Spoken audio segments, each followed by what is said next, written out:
You are led down some stairs to a small room where there is 2 chairs and a desk.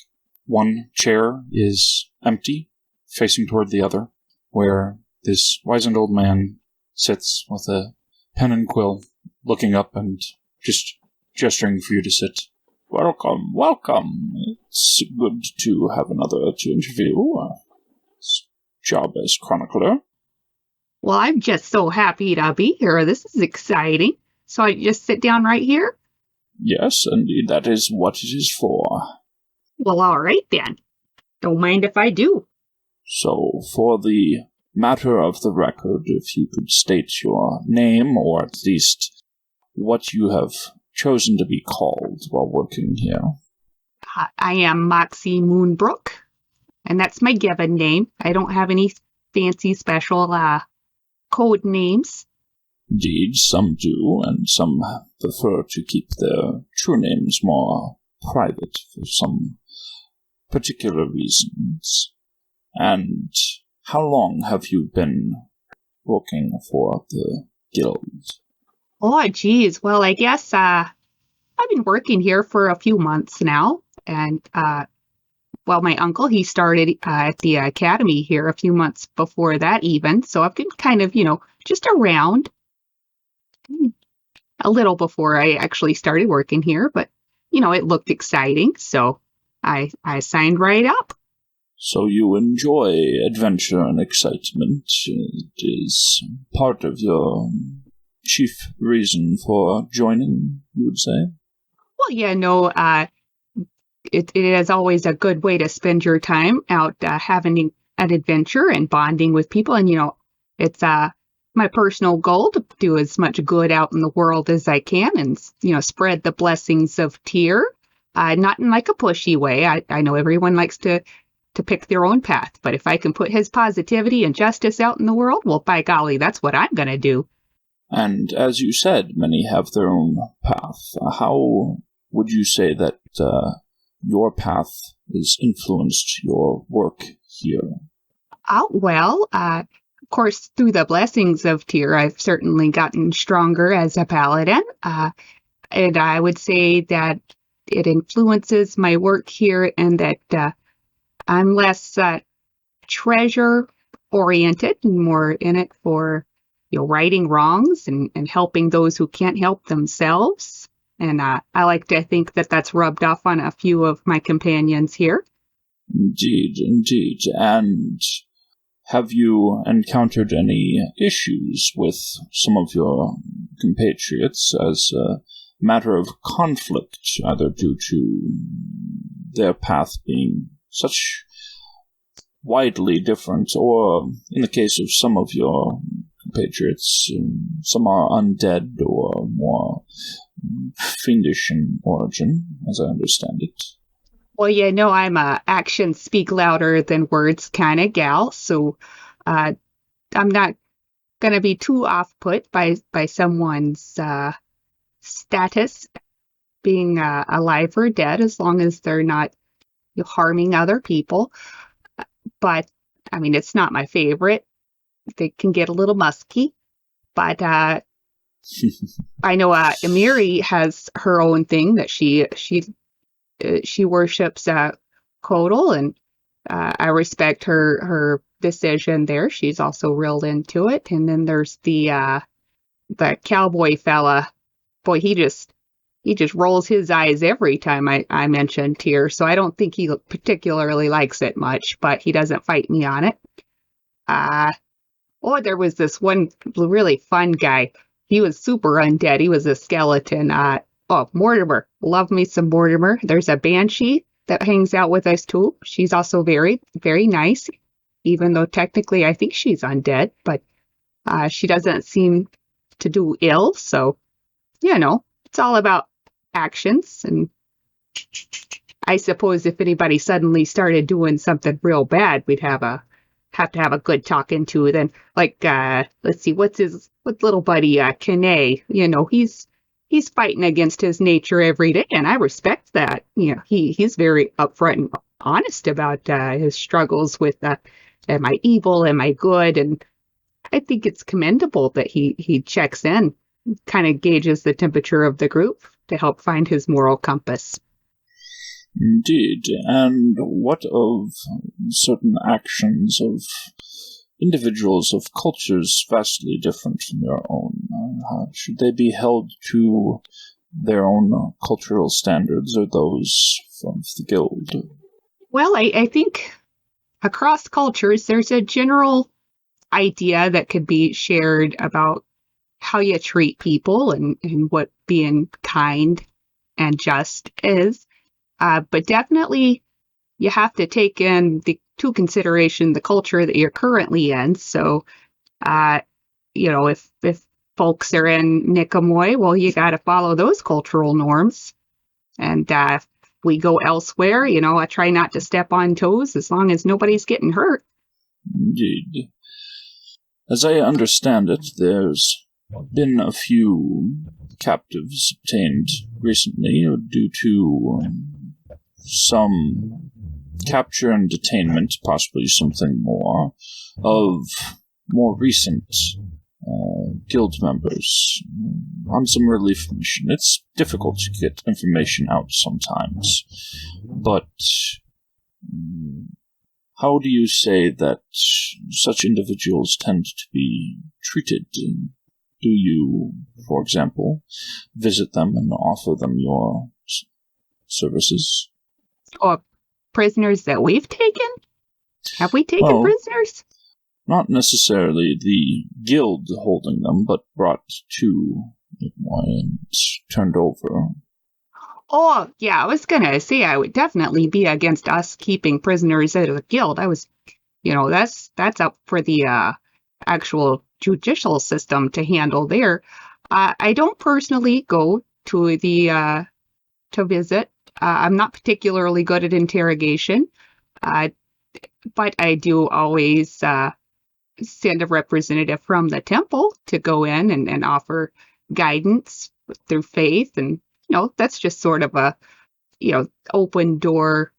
They can talk to somebody. I don't know if you know this, but when we take somebody in, they're usually not too keen on associating themselves with the guild. So I try to distance myself when offering the services of Tyr. So I send someone from the temple. They're going to get further in helping than I would showing up as a guild member. People get a little sour. I suppose that could be truthfully said. Though there's something to be said if it is a different guild member, perhaps one from a different group sent out to smooth ruffled feathers, as it were. Though I suppose that is a case-by-case basis. And outside of adventuring, is there any particular profession or hobbies that occupy a significant portion of your time? Oh, yeah, I like carpentry. I'm a big fan of, working with your hands. And actually, not too terribly long ago, I went to this very overpriced festival where they don't track their attendees and just let them wander out into the desert to die. But while I was there, I did acquire some very large bird eggs, and I've been told that as long as I take care of it and help it hatch, it'll be so big I can ride it. And can you imagine how big a bird that's going to be? It's going to be insane.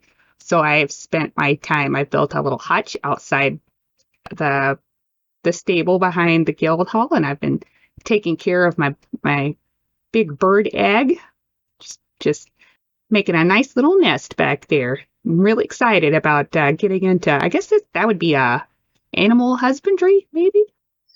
I don't know. Indeed, I believe that would be the proper term for it. And dealing with animals, whether on adventures or at home, is something that's of interest to you. What about animals that are more unusual, not merely exotic, but perhaps tad less conventionally appealing?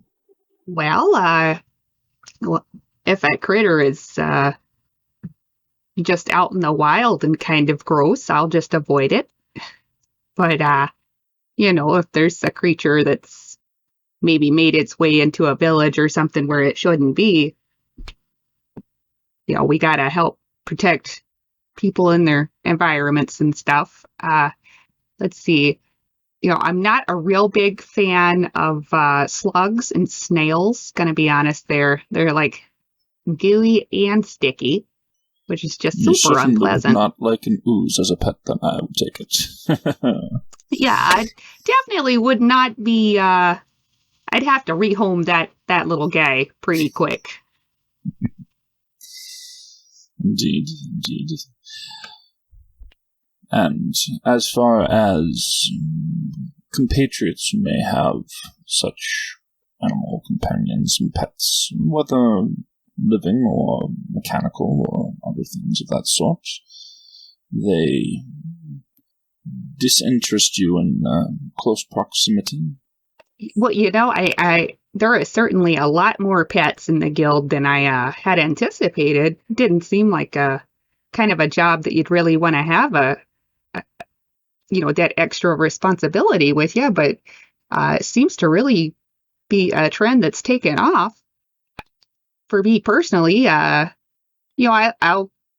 it's usually doggos. I'll give them a little greeting, maybe a near scratchel or two, but it's when you're on the job, you just got to think it's work time. I don't have time to keep up with somebody else's pet, and if you get distracted with the cuteness of a pupper, you might endanger your team or a civilian. So I'll give them the pleasantries of a hello, and that's kind of where I draw the professional line.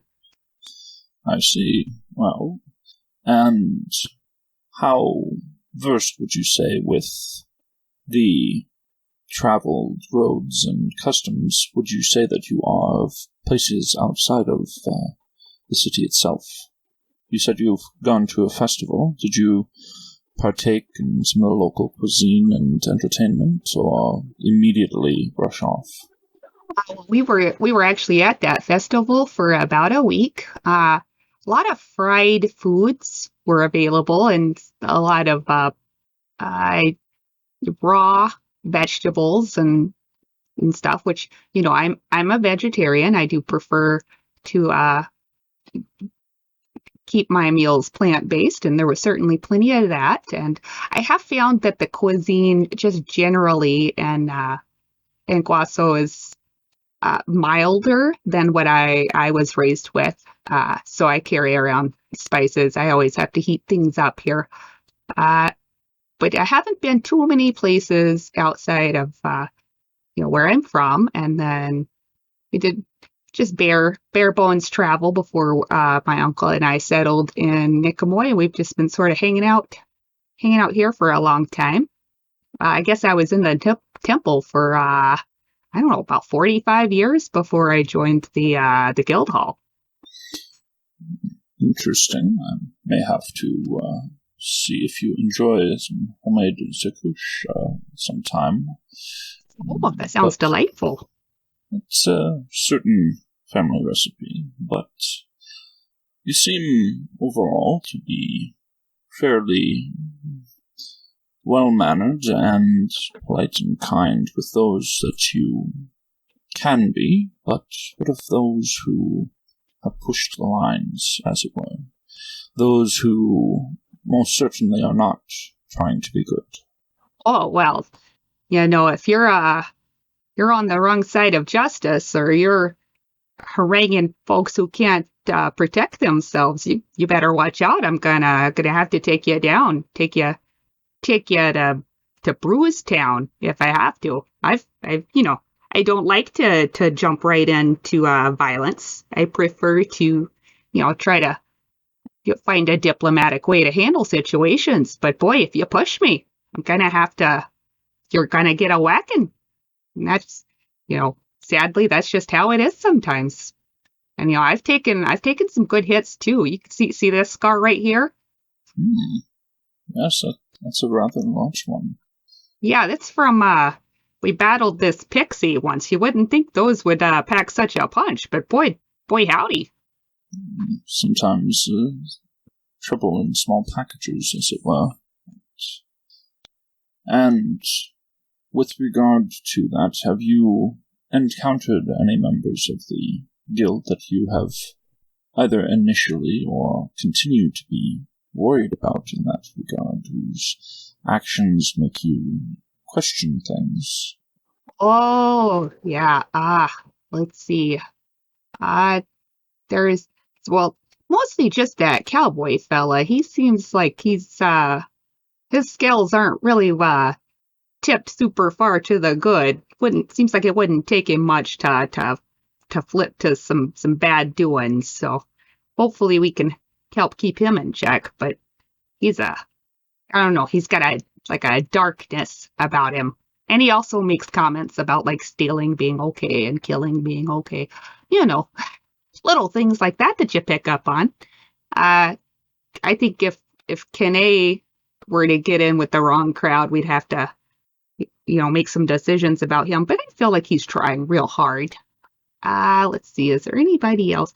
We recently had I guess he's kind of a robot. He makes lots of comments about us being fleshies, which is a little disconcerting. I'm not sure that he has, much compassion. So I don't know how much you'd have to push a robot man to go sideways on us. But, maybe he'll be fine.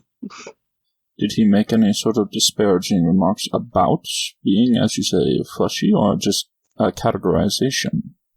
It seems like it's mostly just categorizing us as fleshies and, about the weakness of having flesh and how tiresome it must be, which I never thought about it being exhausting having flesh, but I guess in a roundabout way it is.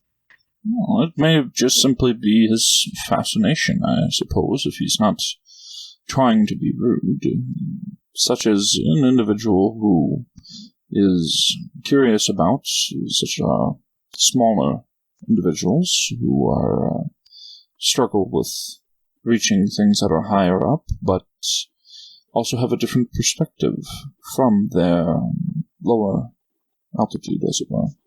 Yeah, that's a good point. It could just be that he's got a different view of things. And I guess if you're a robot, it's kind of hard to, intone that you're, there's no inquisitive tone to his voice. It's all pretty flat. Not much intonation, as it were. Yeah. So maybe I'm just reading that one wrong. That's food for thought. Perhaps. So there's also something to be said, for instance. And as far as those who run the guild, have you ever had any issues with them, their decisions, such as who they send off on certain adventures? Well, the administration doesn't really choose who goes on what. It's just sort of a, who's hanging around today and what's available, and we just sort of team up and go take care of it. I'm sure that there must be higher level needs that are more carefully assigned out surely. That would just be good management. I do think that maybe the hiring has gotten a little lopsided. Before I joined, I remember it was sort of touted as being like, this is a guild of heroes and we do good stuff and, also get paid for it. But it just seems like it's kind of maybe it's more about getting paid rather than being heroic or just generally trying to do good. But I'm hoping that just by working together, we're kind of, even if there's people in it that are just for the money, if they're doing good too, well, that's still fine by me. But old Nulasag, he's pretty hands-off. You don't really see him around too much. He's always buried in paperwork. So maybe that's how the diversity of the motivations have gotten broader, I guess, I suppose that's the word that I was about to say myself. And as still new immigrant to these shores and new to this wonderful, illustrious position as chronicler, there's still things for me to learn, such as you said, on how it's structured and organized. I obviously I will say that I'll just give you a little tavern tip right now. Don't ask Nusi too many questions. She is not a chatty bartender at all. She seems to just want you to order a drink and that's it. So just a little tip. Well, I'm sure she's lovely, but she can be short. Well, I'm sure unless she's brought you for an interview, that's very unlikely. I tend to abstain from that particular type of spirit, at least. Oh, they have non-alcoholic. Like, my friend Amiri, she just drinks milk in there all the time, so there's all kinds of beverages. But just don't ask her any questions. Well, I'll keep that in mind if I'm ever there. And I thank you for your time. This has been a wonderful interview, and it's given me a fair bit of information to chronicle down. Do you have any sorts of questions or other things you may wish for me to write down before we conclude our interview? Well, not that I can think of at the moment, but if you ever want to have me back in, we can make a little powwow, and I could tell you, about any adventures or quests we've been on, or I could tell you about my childhood. That's always a fun one. Just as long as I'm kicking, I should be around. So this has been nice. Where are you from? I feel so rude. I've been sitting here and just answering questions and haven't asked you a single thing.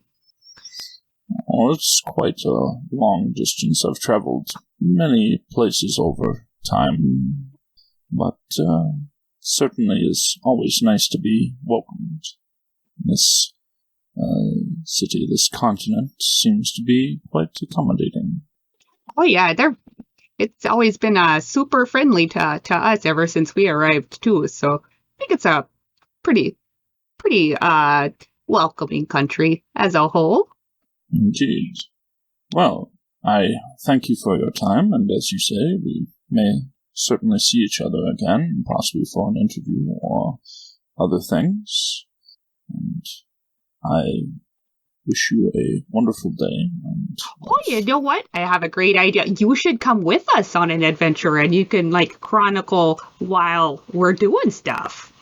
That's a possibility, but these body is a bit more frail, so depends on the type of adventure, I suppose.